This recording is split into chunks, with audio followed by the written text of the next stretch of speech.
Well, if you're a fan of Ron Burgundy and the Anchorman series, you're in a good place to be, because when you're at Nelson's, you get to meet some of these real anchormen.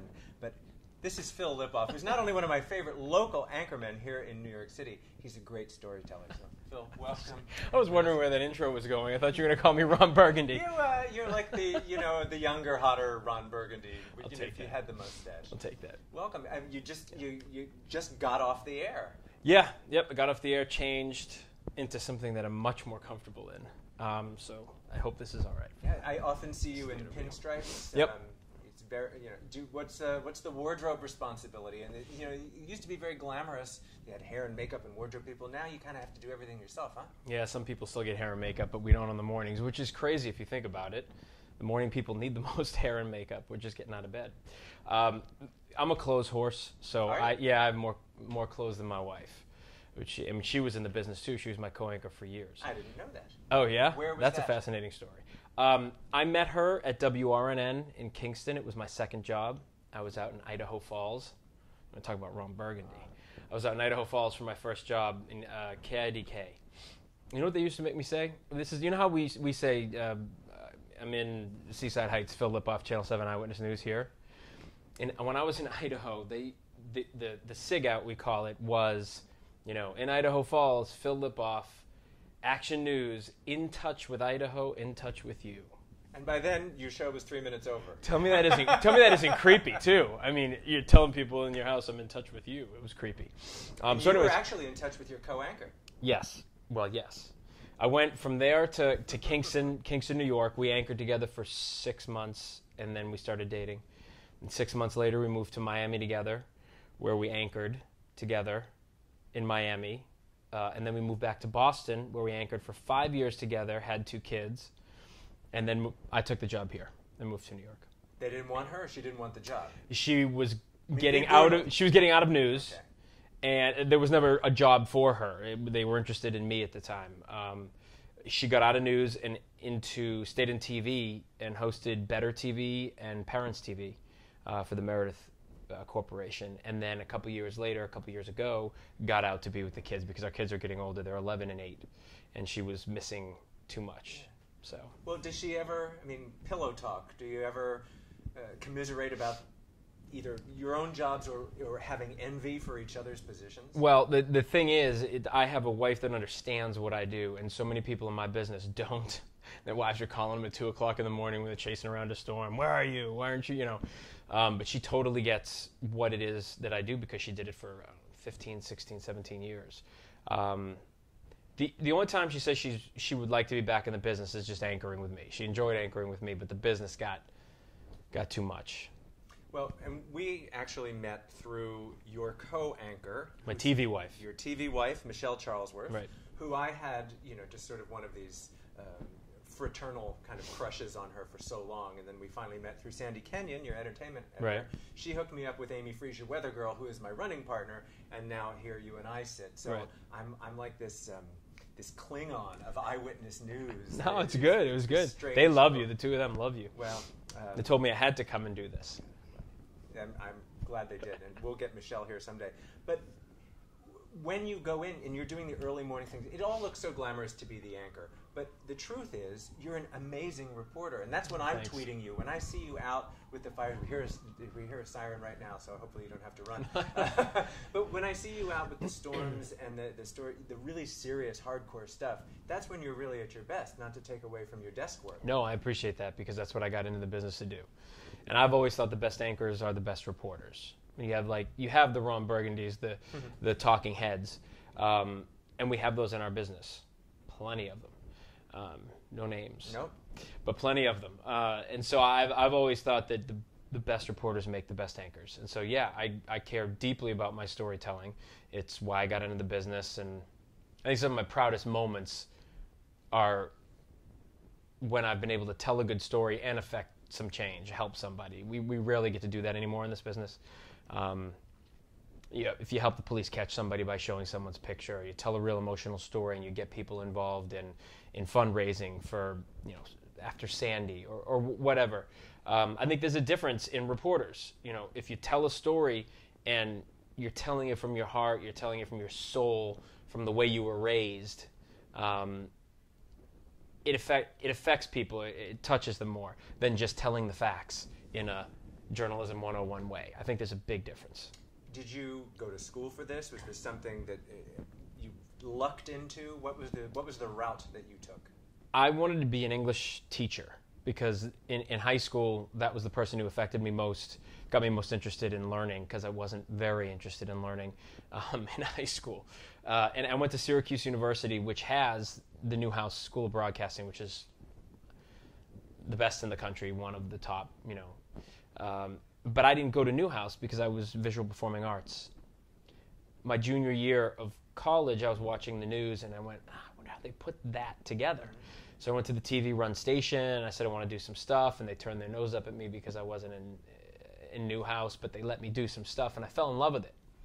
And I tried to transfer into Newhouse, but I didn't do so well my freshman year. So my GPA when I was trying to transfer in was a 2.95, which is not terrible. It's a B- or something like that, but because it's so competitive, they wanted a 3.25. And I went in and I met with the dean, and I said, listen, this is what I want to do with my life. If I don't make dean's list every semester, kick me out. And we had a nice conversation, and she said, I'm sorry, it's just so competitive. I can see you're going to do well, but I can't let you in a Newhouse. I said, okay, and I shook her hand, and on my way out, I turned around and I said, listen, when you invite me back to speak, Newhouse faculty isn't going to be allowed in for the speech. And she laughed, and it was very nice, and I studied speech communications with a minor in writing, which is what I do for a living. Yeah. Have you been back? I've been back to Syracuse since, yes. And actually, I was talking to someone about going back and speaking. That hasn't happened, but it would be nice. Oh, where's she? I wonder. We'll find her.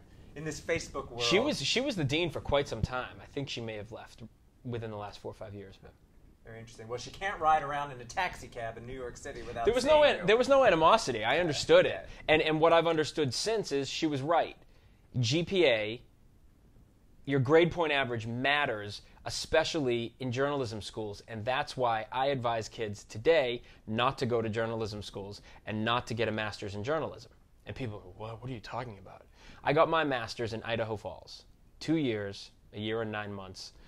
And I got my master's. I learned how to shoot, I learned how to write, I learned how to edit, I learned the beginning of my storytelling, and I didn't rely on professors. Well, it's a big obviously, difference. There has to be criteria. We need criteria. It'll be total anarchy. Well, no, you need a college degree. Right. But most news directors will tell you now, come to journalism with something else. Bring something else to the table. A foundation in psychology, biology, law, whatever. Have something else to bring to the table, because if you just study journalism, that's all you know, textbook journalism, and you're going to learn it on the job anyways. Well, I'm a college dropout. I dropped out of college to work. And so was Peter Jennings, by the way. I've been working ever since. Peter Jennings, that fabulous Canadian. Amazing. I don't believe that he ever graduated college. I'm not sure that Brokaw graduated college. I'm not advocating that. I tried to go back and do a correspondence course with my college, and right. they couldn't coordinate it for me. And I was like, I'm too busy. I don't have time for you. I got a job to do. So it's interesting. But I know that you are, I've seen it firsthand, the way you treat people who are interested in, they see what you're doing and they want to do it. And you've got the people that just want to be on TV for the sake of being on TV, and then you've got people that right. actually want to be journalists, storytellers, reporters. So how do you, I've seen what you do with the earnest ones. What do you tell the ones that just want to be on TV? Most of them I don't have a second conversation with, just because it's not worth my time and it's not worth their time, because I want to teach them to be a journalist. They want to be famous because they're watching the Kardashians or any number of reality shows or seeing what happens to Paris Hilton when you release a tape or whatever, unfortunately. And this is what I'm trying to keep away from my kids. I have an 11-year-old daughter who's got a lot of talent in a lot of different areas. I want to foster that talent in her. I want her to be proud of what she can do, not what she looks like. I've actually I had a young girl say to me, I want a beauty pageant, and everybody just said you'd be perfect for TV news. And I swear, if I could have just stabbed myself, I would have. No, you wouldn't be perfect for TV news. You might be perfect, for a reality show on E, God bless them, but not for TV news. It still should be about journalism. And I sound like, I'm 40 years old. I just turned 40. I sound like I'm old.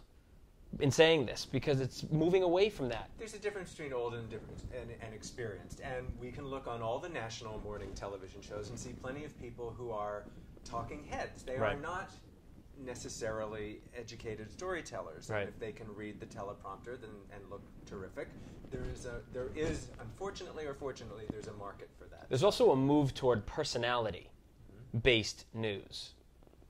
I call it infotainment. If you got a real good personality, they'll take you from sports, they'll take you from entertainment, and they'll have you do news. And you know what? That's the way the business is going. But if someone in college is going to ask me to help them be a journalist, full steam ahead. I will help them in any way possible. They rise highest, who lift as they go. P. Lipof 7, so just tweet him if you need some advice. Honestly, and people do. They randomly tweet me or find my email, and I find out what they want to do, and we go from there. Regis Philbin was a tremendous inspiration to me growing up because not just of his personality skills, but his technical skills, his ability to work the cameras, the mics, the audience. I mean, he really was a masterful technician at what he did. Who are some of yours? I mean, you mentioned Peter Jennings, but did you look up to any particular broadcast folks? I grew up in my house. It's funny, I work for ABC, but in my house we were all NBC. My dad watched the news every night. After dinner, it was Tom Brokaw. When I got into this business, the three anchors were Brokaw, Jennings, and Rather. I actually have a great book called Anchormen, and it's about how the three of them fought over ratings and position and their personalities. It was great. I'd say those were the three guys. And then over the years, people like Diane Sawyer, Barbara Walters, and probably one of the biggest is Christiane Amanpour for me. And that was the biggest kick because when she was doing This Week before George Stephanopoulos, Michelle and I would talk to her every Sunday.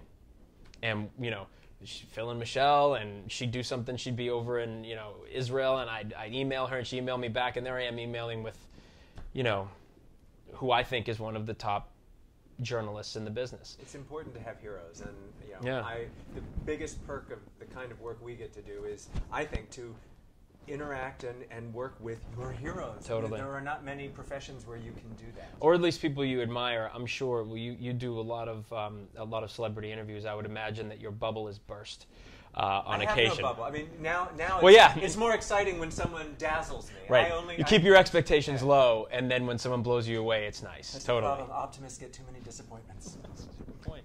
We could do this all day. I mean, off the top of my head, I mean, the boardwalk fires recently in New Jersey, and then the Boston Marathon bombings, you really impressed me, maybe because you had the heart of being a former Boston resident. Was that one of the big stories for you in recent memory? Well, I mean, that was a big story for the country, and when you're in our business, you want to be there for the big story. So I was happy that they sent me, not only because it's my town, it's my hometown. I've walked across that finish line a million times, not running it like you, but I would take my kids down there and we walk across, they paint the line and you walk across in the days prior. But it felt like you had a personal connection without it being a story about you. There's no doubt, because I had friends at the line who were injured. My friend's mother lost a foot. I was personally connected to it in a lot of ways, plus it was the big story. I wanted to be there, plus it was my town. Everywhere I looked around, there were childhood memories, and it was like, I think I was in Boston for 9/11, 2001, and like all Americans, we empathized with what was going on here. But unless you were a New Yorker on 9/11, it was tough. Like, they attacked me. You know what I mean? When they hit the Boston Marathons, I felt like, wait a minute, they attacked me, like New Yorkers felt on 9/11, and I feel that now living here. Change of pace. Getting to see you in t-shirt and jeans instead of your, This is the way you should see me when I'm at the gym. Well, either your work drag or your, when we see you with the blue slicker on and getting blown away or sleeted in your face. But I have seen a few pictures on your Twitter and Facebook accounts where it's a little bit surprising. I've got plenty of ink underneath my clothes. You do? You're sporting some ink. Yeah. How far does this all go? Just my shoulder. Oh, it's just that. Yeah, and I started when I was 30, so it wasn't like I was a kid. I started when I was 30. I knew exactly what I wanted and why. And I never brought it down beneath this, sitting, because if I'm out covering a hurricane or something, I would have a sleeve. I would do a sleeve if I could, but I can't. This is why I couldn't do the Celebrity Splash show. I'm like, I can't be in high def in a bathing suit for however many months. You have a lot of ink? Yeah, I do. Yeah. But there you go. I've been drawn to it, and when I was 30, the first piece of this was for my father, who had passed away, and then it just grew into something else. And I'm not done, but I have to go that way rather than that way. Wow. And I use the same artist in LA for all of my stuff, so I would have to actually go back to Los Angeles if I were going to add on. Well, I've got someone good here, Michelle Miles, Daredevil Tattoo. I was going to say, one night, you, me, and Michelle and Amy will just go out. Amy's been talking about it. Designated driver. No, Amy's. No, but I'm saying we'll go out, have a few drinks, and then Amy will be the designated driver. Michelle will have one drink. God love her, but she one drink. You and I'll have 5 or 6. It just can't be anything with a 7 on it. No. You work for 7. No. I work for 7 in Australia. Right. So we just need to. We can't do something. And in like my that. business, 5 minutes from now, God help me, I could be working for 4. You know what I mean? So you can't get a 7. And what about the music? You have your Facebook or your Twitter page says that you host a music show? Yeah, it's called Rock Talk. I do it in my spare time with all his spare time. With a guy, with a guy who approached me through Facebook. He was a news viewer, and said, "Hey, I know you love music. I'm thinking about this show. You'd be perfect for it." It basically, quickly, it's a mix. It's a cross between Inside the Actors Studio and Unplugged. So we find an artist, most of them up and coming. I sit on stage with them for probably 70 minutes. They play a song, we talk about it. They play a song, we talk about it. And the reason why we talk about it is because I'm so into lyrics, and I want to get into people's head who write lyrics and figure out why they wrote them. We've had Charlotte sometimes was went really far on The Voice. Ian Axel is a guy who's getting play now all over the place. His band is A Great Big World. Say Something is a song that's on now. We had Kate Vogel. So we had all these people, and it's really great to talk to them about the lyrics because I'm sort of a frustrated musician. I play guitar. What do you play? I play guitar. Lyrics. I play guitar, and I can't write lyrics. I think it's a gift. I really do believe it's a gift. A lot of people can write songs, but to really write like Bob Dylan, Jackson Brown, Bruce Springsteen, Neil Poetry. Young, it's poetry. And so, I just dated myself with all of that. Wow. Well, you can't say One Direction is writing great lyrics. Right. You can't say Lady Gaga. Oh, Lady Gaga. If you break those songs down, they are good. But so yeah, I love doing that. Absolutely love it. So if you could interview any musician, living or dead, who would that be? Wow, living or dead? Yeah. This is the internet. Anything can happen. You Just never know who's going to come walking. Right off the bat, Bruce Springsteen. Well, that's achievable. After that, Jimmy Page. Not so much. But no. Well, I met him. In New York, when they came out with their Celebration DVD, I pitched it to the station. I went down there. They were walking the red carpet. I interviewed every living member of Led Zeppelin and Jason Bonham, John's son. That was highlight. That's a conversation for the next time, is like the whole frustration of pitching. Like the stories that you want to do versus the story that you can do. So, I mean... I have to beg him a lot to do the music stuff because it's just, you've got to put it to them economically. Instead of having a music reporter... this is... Well, don't get me started here. Well, if you can make a pitch, write it down. Because honestly, I love what I do, but if I could do anything else, it would be to take that Rock Talk show and make it thrive and be able to, feed my kids and pay the mortgage off. Here you go. Rock Talk. Let's get it started. We'll get We're a working little on it. Kickstarter or something We're working like on that.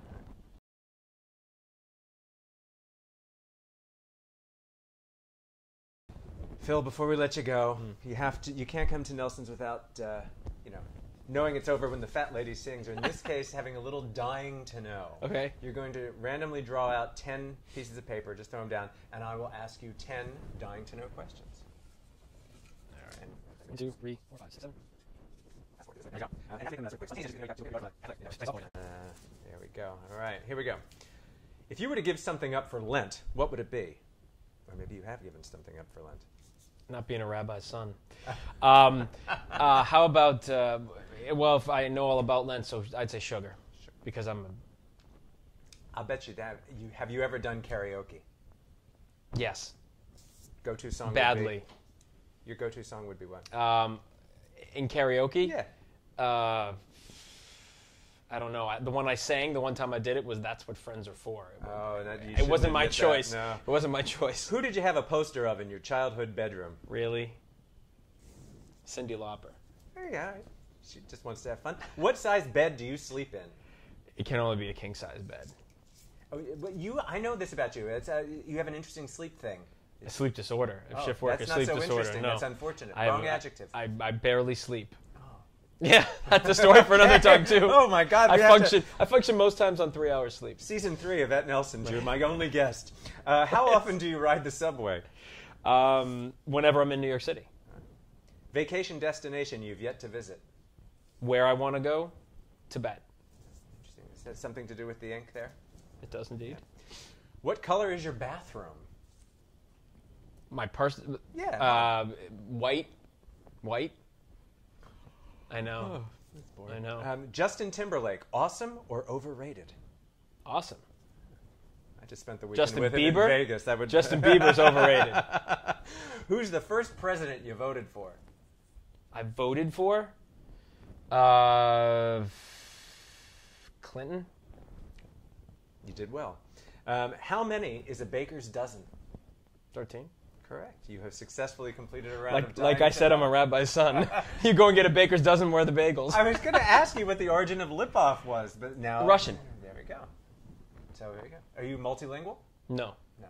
I understand Spanish.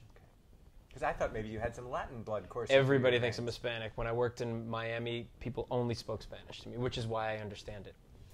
Well, it's wonderfully reassuring to know that my favorite anchor is also a mensch. Very nice, very nice, very nice. Thanks for coming by. Give Of my love course. to your daughter. We'll meet her someday soon. Of course, Thanks, of Bill. course, of course.